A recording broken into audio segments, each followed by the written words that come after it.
जब एमएलए और मंत्री ही अपराधियों का संरक्षण करने लगे तो बचा क्या फिर इस लोकतंत्र में? अरे कौन है ये? धमकी देने वाला का कोई नाम?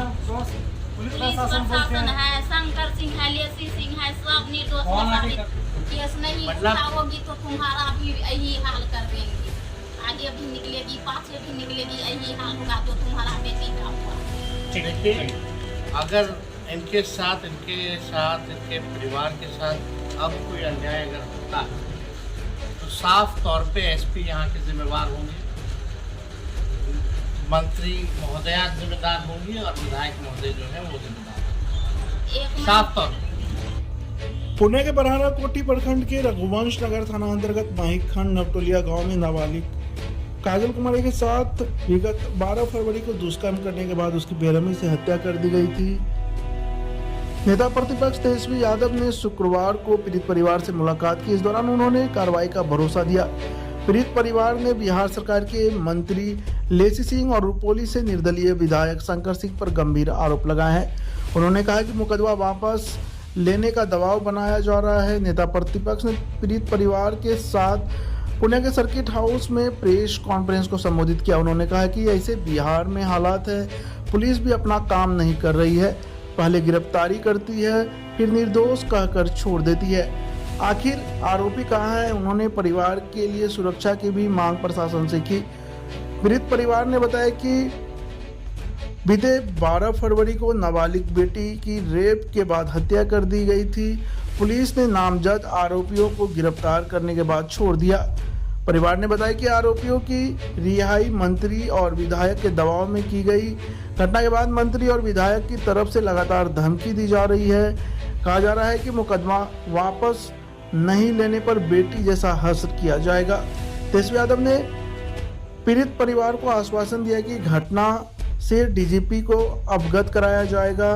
उन्होंने कहा कि पुलिस प्रशासन के साथ मिलकर पीड़ित परिवार को धमकी दी जा रही है। नेता प्रतिपक्ष ने पीड़ित परिवार को समर्थन देते हुए कहा कि आगे नाइंसाफी होने की सूरत में पुलिस अधीक्षक, मंत्री और विधायक जिम्मेदार होंगे। उन्होंने न्याय के साथ पीड़ित परिवार को सुरक्षा उपलब्ध कराने की मांग की। हमारे सामने आप देख रहे हैं बैठे हुए हैं, हस्बैंड है, वाइफ है, इनकी पुत्री के साथ जो है इनका जैसे कहना है, कल रात में हम मुलाकात भी की। 14 साल की पुत्री रही, इनके साथ इनके पुत्री के साथ बलात्कार हुआ, इनको जान से मार दिया गया, लेकिन कार्रवाई के नाम पे जीरो। जो मुख्य आरोपी है उनको छोड़ा जा रहा है और पुलिस प्रशासन भी जो है इनको न्याय नहीं दिला रहा, बल्कि अपराधियों को ही संरक्षण देने का काम कर रहा है। और इस तरह के हादसे अति पिछड़ा परिवार, धार्मिक परिवार से आते हैं और इस तरह का हादसा होता है तो न्याय गरीबों को जो है मिलना चाहिए। पॉक्सो धारा जो थी वो भी हटा दिया गया है। पोस्टमार्टम रिपोर्ट जो है उसको भी जो है कहा जा रहा है कि रिपोर्ट जो है ढंग का नहीं आया है। कई दिनों से मंत्री अपनी बात को भी रखना चाहेंगे, तो हम चाहेंगे कि इसके बाद जो है हम अपनी बात को रखें। पहले आप क्या क्या हुआ है, आपको क्या लगता है, आप अपना बात करें। हम आप लोगों को प्रणाम करते हैं।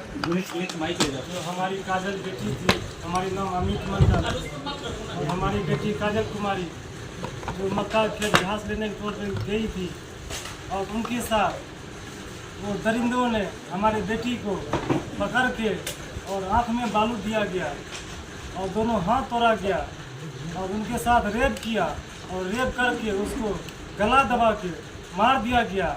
जो अपराधी जो गिरफ्तार हुआ उनको पकड़ा गया और उनको बेल भी हो गया, सजा भी हो, बाहर भी आ गए।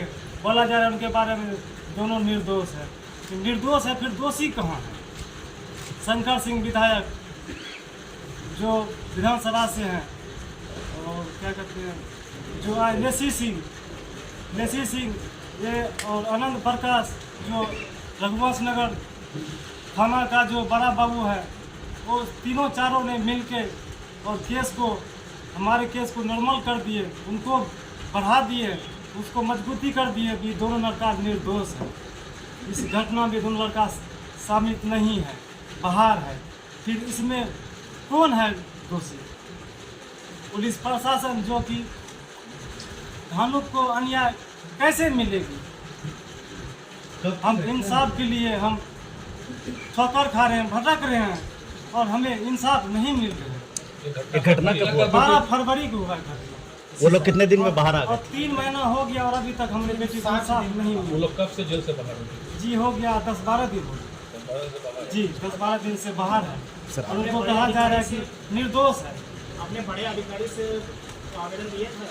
और जो कि पोस्टमार्टम रिपोर्ट है उनके बारे में बताया जा रहा है जो रेप नहीं हुआ है। और पप्पू यादव हमारे घर पे आए, आश्वासन दिए, जो बोला इसमें 4 लड़कों का, इस बच्ची का बॉडी पे हाथ का निशान है और उनके गाल पे दांत काटा गया है, गला दबा के उसको मौत कर दिया गया है और रेप उसमें नहीं बता रहा है। इनका मतलब है रिपोर्ट को गलबला दिया है। ये देखिए, ये परिवार के लोग हैं और इनका साफ तौर पे कहना है कि कोर्ट के साथ जो है छेड़छाड़ जो है वो की गई।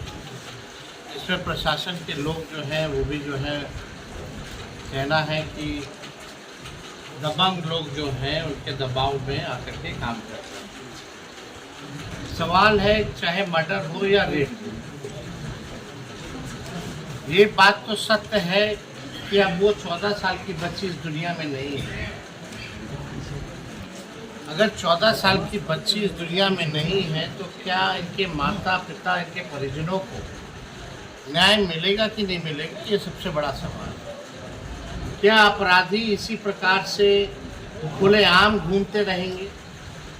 प्रश्न ये भी खड़ा होता है कि पुलिस का फेलियर है कि नहीं।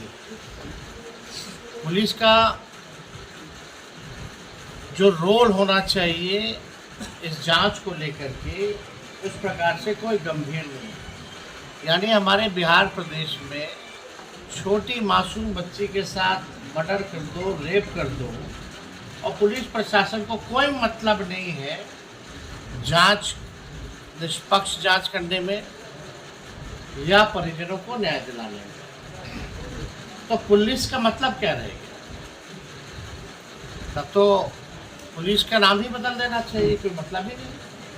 अगर आप दबंगों के दबाव में अगर आकर के काम करेंगे तो लोगों को न्याय कहाँ से मिलेगा? ये जगह जगह थाना काला खुला हुआ, पुलिस हेडक्वार्टर्स क्यों होते हैं, आईपीएस क्यों? इसलिए नहीं व्यवस्था कराई गई है कि अपराधियों को पकड़े और निर्दोष लोगों को, जो पीड़ित परिवार है, पीड़ित लोग हैं, उनको न्याय दिला पाए। लेकिन पुलिस अगर ये काम नहीं कर रही है तो इसका जिम्मेवार कौन? जवाबदेही कौन लेगा? जब एमएलए और मंत्री ही अपराधियों का संरक्षण करने लगे तो बचा क्या फिर इस लोकतंत्र में? तो ये दर्दनाक घटना है और छोटी बच्ची है। हम लोग प्रशासन से भी मांग करते हैं कि इनको न्याय दिलाए। आखिर ये कब का मामला है? 12 फरवरी का है। अब तक यानी कोई अपराधी नहीं पकड़ा गया। अब जो पकड़े गए उसको भी बोलता है कि निर्दोष है। तो इनका सवाल तो जायज़ है ना कि भाई आखिर दोषी कौन है जी। तो इसलिए हमको लगा कर हम इनसे मुलाकात करने गए, कम से कम यहाँ के जो पत्रकार भाई हैं निष्पक्षता से इस परिवार को न्याय दिलाने की लड़ाई भी लड़ेंगे और सच को लिखने का काम भी करेंगे। और इसलिए बारंबार धमकी देते हैं जो केस को उठा लें। प्रशासन बताओ, आप ही बताओ। धमकी दे रहा जो ये केस को उठा लीजिए, तुम तो अभी मजदूर आदमी है, 2 टका कमाने वाला है, क्या कर लेगी, केस को उठा लीजिए। आगे भी मेरा खेत है, पाछे भी मेरा खेत है, किस तरह से निकलेगी, कहाँ पर जाएगी? ये आरोपी यही धमकी देते हैं, दिखाते अरे हैं। कौन है ये धमकी देने वाला का कोई नाम? पुलिस पुलिस प्रशासन है, शंकर सिंह है, लेसी सिंह है, सब निर्दोष को साबित करते हैं। वही सब जाति जो है। आपके पास आकर के मतलब कौन बोला है? पुलिस का लोग आके बोलता है, धमकी देता है जो केस को उठा लीजिए। कौन बोला?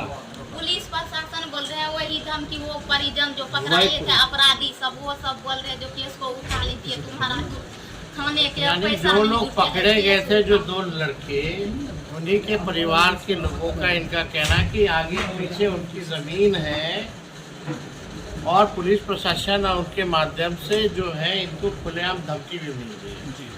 केस नहीं मतलब- उठाओगी तो तुम्हारा भी यही हाल कर देंगे, आगे भी निकलेगी, पाछे भी निकलेगी, यही हाल होगा तो तुम्हारा बेटी का हुआ। देखिए, अगर इनके साथ इनके परिवार के साथ अब कोई अन्याय अगर होता है तो साफ तौर पे एसपी यहाँ के जिम्मेवार होंगे, मंत्री महोदया जिम्मेदार होंगी और विधायक महोदय जो है वो जिम्मेदार होंगे, एक साफ तौर पे। और हम तो गुहार करेंगे प्रशासन से कि इनको सुरक्षा भी जो है प्रदान की जाए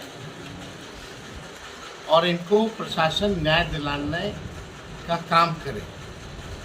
और इसको लेकर के हम जो है अपनी बात को डीजीपी महोदय से भी हम बात करेंगे। इस घटना का जिक्र जो है, जो हेड ऑफ द पुलिस जो डीजीपी होते हैं उनसे भी जो है हम लोग जो है बात करेंगे। इस इलाके में उनके फादर भी हैं यहाँ और सब लगभग जो है बातें आ गई हैं, इनका एप्लीकेशन भी हम लोगों ने ले लिया है और लेकर के हम लोग सबको केसेस को लेकर के डीजीपी को हम सूचित करेंगे और यहाँ के एसपी साहब से भी हम जो है बात करेंगे ताकि इन परिवार को जो है न्याय मिले।